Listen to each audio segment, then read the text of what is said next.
है जो चला रहा है इस देश को, और बाकी तो सब मूर्ख बैठे हैं। और ऐसे सच की आवाज़ जब आपको पता है कि कुछ नहीं रह रहा, जिस ईवीएम के राहे के चुनाव होते हैं और जो ईवीएम की वजह से हम लोगों के साथ 5 साल की सरकार आके वो जो कलम की ताकत आप उनके हाथ में देते हो और उसके तलवार बना के जो शोषण करती है वो मशीन की वजह से, तो हम लोग को क्या उसका विरोध ना करें? हम लोग बैठे रहे ऐसे, हम अपना देश ना बचाएं, हम अपना संविधान ना बचाएं? तो उसके लिए जब सच की आवाज़ उठा रहे हैं, और वो भी देश के लीडिंग एडवोकेट्स जो हैं, लॉयर बनी जर्मनी, उस देश में अगर वो मशीन बैन है, और मशीन को तो कोई भी हैक कर सकता है ना यार, और आप उस मशीन के राय 5 साल ला के सरकार बनाते हो, और जहाँ जो मन आपका करे वहाँ वो सरकार ले आओगे और चलेगा, हम देखते रहेंगे।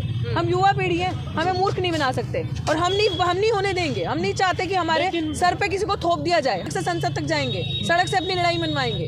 अगर वो आवारा हो चुके हैं तो सड़कें सुनसान नहीं रहनी चाहिए, और हम नहीं रहने देंगे। इसी के लिए तो हम लड़ रहे हैं। विकल्प क्या है हमारे पास अगर हम लड़ेंगे नहीं तो?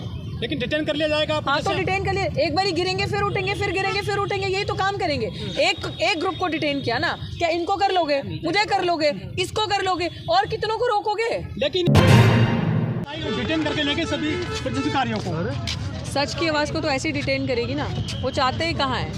ये लोकतंत्र थोड़ी है, ये तो एक राजा है जो चला रहा है इस देश को, और बाकी तो सब मूर्ख बैठे हैं। और ऐसे सच की आवाज़ जब आपको पता है कि कुछ नहीं रह रहा, जिस ईवीएम के राहे के चुनाव होते हैं और जो ईवीएम की वजह से हम लोगों के साथ 5 साल की सरकार आके वो जो कलम की ताकत आप उनके हाथ में देते हो और उसके तलवार बना के जो शोषण करती है वो मशीन की वजह से, तो हम लोग को क्या उसका विरोध ना करें? हम लोग बैठे रहे ऐसे, हम अपना देश ना बचाएं, हम अपना संविधान ना बचाएं?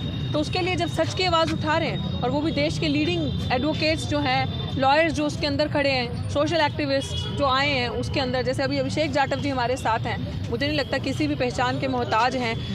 स्टूडेंट प्रेसिडेंट दिल्ली यूनिवर्सिटी के आशुतोष मेरे साथ हैं। तो हम लोग जहाँ पे भी इस तरीके की सच की लड़ाई है जिसको हमारा देश बनेगा, क्योंकि मैं बार बार एक बात कहती हूँ कि जिन्होंने देश बनाया ही नहीं वो क्या जाने देश को बचाना कैसे है, वो क्या जानेंगे देश के लिए क्या कुर्बानियाँ होती हैं। अब आप ये चीज़ बताओ कि जिस देश में ईवीएम बनी जर्मनी, उस देश में अगर वो मशीन बैन है, और मशीन को तो कोई भी हैक कर सकता है ना यार, और आप उस मशीन के राय 5 साल ला के सरकार बनाते हो, और जहाँ जो मन आपका करे वहाँ वो सरकार ले आओगे और चलेगा, हम देखते रहेंगे। हम युवा पीढ़ी हैं, हमें मूर्ख नहीं बना सकते, और हम नहीं होने देंगे। हम नहीं चाहते कि हमारे सर पे किसी को थोप दिया जाए। हमारी मर्जी की सरकार होगी। लेकिन सर सुप्रीम कोर्ट और चुनाव आयोग तो नहीं मानती आपकी इन दलीलों को, तो हम सड़क मानेगी ना, सड़क से संसद तक जाएंगे, सड़क से अपनी लड़ाई मनवाएंगे। अगर वो आवारा हो चुके हैं तो सड़कें सुनसान नहीं रहनी चाहिए, और हम नहीं रहने देंगे। इसी के लिए तो हम लड़ रहे हैं। विकल्प क्या है हमारे पास अगर हम लड़ेंगे नहीं तो? लेकिन डिटेन कर लिया जाएगा। हाँ, तो डिटेन कर लिए, एक बारी गिरेंगे फिर उठेंगे, फिर गिरेंगे फिर उठेंगे, यही तो काम करेंगे। एक ग्रुप को डिटेन किया ना, क्या इनको कर लोगे, मुझे कर लोगे, इसको कर लोगे, और कितनों को रोकोगे? लेकिन कितनों को? ईवीएम के खिलाफ केवल SC ST OBC बोल रहा है, माइनॉरिटीज बोल रहे हैं, यहाँ पर कास्ट नहीं बोल रही है, क्योंकि उनको लग रहा है ना अभी ये बहकावा, उनको एक वो है कि हाँ हमारे धर्म का ये आएंगे तो हिंदू राष्ट्र बनेगा, ये तो हमारी सरकार है, तो हमें फ़र्क नहीं पड़ता कि 3% लोग कुछ बोलें या ना बोलें। हम 85% से ज़्यादा हैं, हम मूल निवासी हैं, हमारा फ़र्ज़ बनता है। मैंने आपको पहले ही बता दिया, जिन लोगों का देश में कोई कंट्रीब्यूशन ही नहीं है उनसे आप क्या उम्मीद करोगे वो कैसे बचाएंगे? It is our responsibility. अगर हम युवा सड़क पे नहीं आएंगे आज, तो कल हम आपको सड़क पे ही मिलेंगे, हमसे सब कुछ छीन लिया जाएगा। लेकिन डॉक्टर साहब बड़ा सवाल ये है, वकीलों को भी डिटेन किया जा रहा है, सुप्रीम कोर्ट के वकील। आप सोच लो ना, आप मानते हो ये लोकतंत्र है, ये डेमोक्रेसी है, आप मानते हो? जब जो ऑफिसर ऑफ द कोर्ट है जो कानून के बारे में बताएगा क्या सही क्या गलत, उनको ही लीगल टर्म्स जो बताएगा उनको इलीगल तरीके से डिटेन किया जा रहा है, क्योंकि वो सच की आवाज उठा रहे हैं। लेकिन लीडर नहीं आ रहे मैडम, राजनीतिक दल क्यों नहीं आ रहे? Who are political leaders? Any of the party, yeah. Do you expect anything? The political leader who is sitting in BJP, they will ever raise your voice? Yeah. And to the best of my understanding, there is no opposition. There is no opposition. If you see, हम लोग opposition हैं, वो opposition नहीं है। Opposition खत्म है, opposition आज ये है, ऑपोजिशन आज मैं हूँ, ऑपोजिशन आज ये है। That's why हमें सड़क पे आना पड़ता है। एक सेकंड, अगर आज कोई लीडर्स अपना काम ढंग से कर रहे होते तो हमें सड़क पे आने की जरूरत नहीं पड़ती। हम लोग सड़क पे क्यों हैं? हजारों पार्टियां हैं देश में, उनके MP बनते हैं, MLA बनते हैं, पार्षद बनते हैं, वो नेता क्यों नहीं आ रहे सड़क पर? मैं चाहती हूँ उसका जवाब आप दो। जी अभिषेक जाटव जी, तो बहुत सारे दल हैं देश में, कहाँ गए वो लोग? देखिए मेरी बात सुनिए, सबसे पहले तो आज सड़क पे अगर हमें उतरना पड़ रहा है तो इसीलिए उतरना पड़ रहा है। कांशीराम साहब ने और बहुत सारे हमारे जितने भी महापुरुष हुए सब ने एक बात कही कि जब संसद आवारा हो जाए तो सड़कें सूनी नहीं रहनी चाहिए। लेकिन आज ये नज़र आ रहा है कि हमारे जितने भी पॉलिटिकल लीडर हैं वो भी आवारा हो चुके हैं, उन्हें उनके कानों पे भी जू नहीं रेंग रही है। यहाँ सिर्फ ईवीएम का मुद्दा नहीं है, बहुजन समाज के बाद बहुत सारे मुद्दे मूंछ रखने पर हत्याएं हो जाती हैं। पानी का मटका छूने पर हत्याएं हो जाती हैं, रोहित वेमुला जैसे कांड हो जाते हैं, पायल तड़वी जैसे कांड हो जाते हैं, जितेंद्र मेघवाल, इंद्र मेघवाल, इन सारे मुद्दों पे हमारे नेता कहाँ हैं?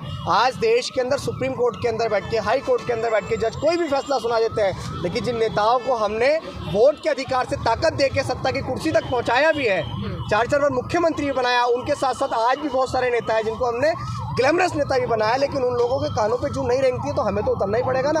फूले शाहू पेरियार ललई अम्बेडकर और मान्यवर कांशीराम साहब का जो आंदोलन था, अगर उस आंदोलन को हमारे समाज के नेता नहीं बचा पाएंगे तो जमीनी जो कार्यकर्ता है उसको बचाने के लिए तो उतरना पड़ेगा। कहाँ तक ले जाएंगे इस लड़ाई को? देखिए, मैं ये समझता हूँ कि जो लड़ाई अधिकारों की होती है, जो लड़ाई महापुरुषों के सपने को पूरा करने की होती है, तो वो लड़ाई वहीं तक जाएगी जब लड़ाई जीती जाएगी। और हमारा जो सपना है, हमारा जो आंदोलन है, हमारे पुरखों की विरासत को बचाना, और हमारे पुरखों की विरासत, उनका सपना, उनका आंदोलन ये है कि हमें देश की सत्ता तक पहुँचना है, और जब हम देश की सत्ता में पहुँचेंगे तो हमें सड़क पर लड़ाई। सर, आप सड़क पर आ गए ना, कोर्ट जा रहे हैं ना, आयोग जा रहे हैं। अच्छा, आप मुझे बताइए, कितने चीफ जस्टिस हमारे बैठे हुए हैं? कितने लोग अदालतों में हमारे बैठे हुए हैं? बताइए ना, जज कितने लोग हमारे बैठे हुए हैं? जब हम लोग सरकार में जाएंगे, आज सड़क पे हमें क्यों उतरना पड़ रहा है?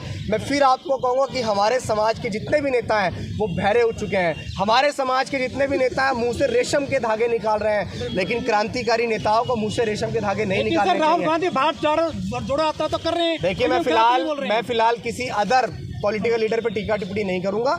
मैं फिलहाल डॉक्टर अंबेडकर, फूले शाहू और तमाम लोगों की विरासत को जो लोग चला रहे हैं, जितने भी नेता हैं, मैं माननीय बहन जी की बात करूंगा, मैं चंद्रशेखर आज़ाद की बात करूंगा, उदित राज की बात करूंगा, वामन मेश्राम की बात करूंगा, प्रकाश अंबेडकर की बात करूंगा, रामदास अठावले की बात करूंगा। जब हमारे पास एक से एक नेता है, मैं क्या कह रहा हूँ, जब एक से एक नेता है हमारे समाज के पास, बशर्ते हमें उनको सुधारने की जरूरत है। क्या राहुल गांधी, क्या प्रधानमंत्री मोदी, हमारे समाज के पास भी एक से एक नेता है। सुनी जाए तो ठीक, नहीं सुनी जाए तो क्या करेंगे? सड़क, देखिए, सड़क है ना एक मार्ग। हमने क्या बताया, हम जब प्रधानमंत्री जी को घेरने के लिए सड़क पे आते हैं, ईवीएम के खिलाफ सड़क पे उतर के आ जाते हैं, कहीं हमारे साथ एट्रोसिटी होती तो सड़क पे आ जाते हैं। मैं तो आह्वान करना चाहता हूँ देश के जितने भी बुद्धिजीवी हैं, आह्वान करना चाहता हूँ समाज के नौजवानों से भी कि अपने नेताओं को घेरने के लिए भी सड़क पे आना पड़ेगा।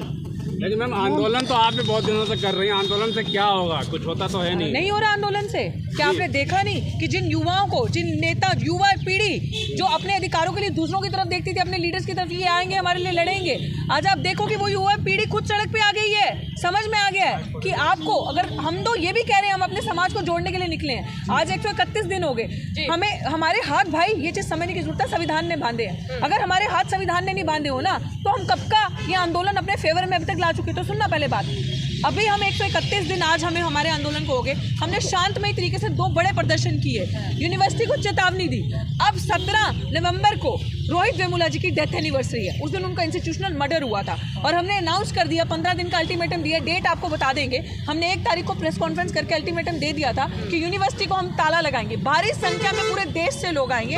हम लोगों की कुछ दिन के अंदर प्रेस कॉन्फ्रेंस है, हम आप सबको बुलाएंगे। 8 तारीख को प्रेस कॉन्फ्रेंस है, हम लोग आपको बुलाएंगे, आज ही इन्विटेशन। आपको बताया जाएगा कि हम ऐसे नहीं बैठे, हम सिर्फ चुप नहीं है, हम देख रहे हैं कि जुल्म करने वाला कितनी हद तक जुल्म कर सकता है। हम मूर्ख, एक सेकंड पहले मेरी बात सुनिए, जुल्म करने वाला कितनी हद तक जुल्म कर सकता है। शायद हम बेवकूफ थे, हमें ये लगा कि यूनिवर्सिटी एडमिनिस्ट्रेशन में अंदर कोई बैठा है, लेकिन मेरे साथियों ने मुझे बताया कि मैम हम लोग तो बेवकूफ हैं, जो वाइस चांसलर ऑफिस है वो खाली पड़ा है, उसकी कुर्सी पे ना वीसी है, ना रजिस्ट्रार है, ना डीन है, तो वो खाली पड़ा है, उस पर ताला लगाओ ताकि वो पब्लिक प्रॉपर्टी चोरी ना हो जाए, डैमेज ना हो जाए। एक सेकंड, वो हमारी प्रॉपर्टी है, वो हमारी प्रॉपर्टी है, हम उस पर ताला लगाएंगे, यूनिवर्सिटी को बंद किया जाएगा, शटडाउन। हम सिर्फ इंतजार करते, बच्चों के पेपर्स है, जैसे स्टूडेंट्स के पेपर, आपको अगला हम बताएंगे कि हम कैसे जेलों की सलाखों के पीछे भी मचाते हैं, इंसाफ लाते हैं, और आपको बताएंगे कि लड़ाई कैसी लड़ी जाती है। क्यों? क्योंकि विश्वविद्यालय बचेंगे तो देश बचेगा, शिक्षा बचेगी तो संविधान बचेगा, देश बचेगा। और महिलाओं के साथ उत्पीड़न होता है, उनके साथ रेप होता है, लेकिन बाद में जब पूरा इन्वेस्टिगेशन के बाद पता चलता है कि तीनों लोग कौन थे, तीनों लोग बीजेपी आरएसएस के आईटी सेल के मेंबर थे। मतलब कितनी शर्म की बात है, जिस संसदीय क्षेत्र का सांसद खुद हमारे देश का प्रधानमंत्री हो, और जो आईटी बीएचयू ऐसा संस्थान जो यहाँ पे नामी ग्रामी लोग जहाँ से निकलते हो, उस क्षेत्र में बीजेपी के, खासकर आरएसएस और बीजेपी के आईटी सेल के लोग जाकर गाड़ियों पर जाकर उनके वहाँ के महिलाओं के स्टूडेंट के साथ रेप करते हैं, बलात्कार करते हैं। इससे ज़्यादा शर्मनाक बात किसी की हो ही नहीं सकती कि ये देश का कैसा माहौल हो सकता है। अभी एक भाई साहब ने पूछा कि आंदोलन से कुछ नहीं होता। मैं मानता हूँ कि आंदोलन ही एकमात्र रास्ता है इस देश में तमाम महिलाओं, आदिवासियों, दलितों और तमाम पिछड़ों, SC ST OBC के उनके आज़ादी का। क्योंकि बिना आंदोलन के हमें कुछ मिल ही नहीं सभी सकता। सड़कों पे, युवा भी सड़कों पे, वकील भी सड़कों पे हैं, अब तो ड्राइवर भी सड़कों पे आ गए, सांसद भी सड़कों पे हैं। जितने सांसद हैं हमारे 141 जो सस्पेंड हुए वो भी सड़क पे हैं। वो तो कुछ सरकार 141 सांसदों को पार्लियामेंट से निकाल दिया गया और यहाँ पर प्रोफेसर्स को यूनिवर्सिटी से निकाल दिया जा रहा है, वकीलों को कोर्ट से निकाल दिया जा रहा है और हम जैसे लोगों को अपने घरों से, अब तो घरों पे बुलडोजर चलने लगी है। ये कैसा राम राज्य है, ये कैसा हिंदू राष्ट्र है जहाँ पर तमाम उन्हीं के लोगों को उनके घर टुटवाने, वहाँ के उन्हीं के यूनिवर्सिटी से निकलवाना, उन्हीं के कोर्ट से निकलवा के पुलिस थाने भेजना, संसद पार्लियामेंट से तमाम सांसदों को बाहर भेजना, ये कैसा राम राज्य। यहाँ से हाँ यही देखो, जो बलात्कारी लोग होते हैं उन पे बुलडोजर नहीं चलता। सविता रॉय जैसी व्यक्ति जो DUSA संस्थान में, एक बड़े संस्थान में बैठ के इतनी नीच हरकत कर रही है, जो जातिवाद का एक मुखर चेहरा दिल्ली यूनिवर्सिटी में उभर चुके, जिसका चेहरा खोलने का काम डॉक्टर इतुर हम जैसे लोगों ने किया है। और IIT BHU जैसे जो लोग रेप करते हैं उनके घर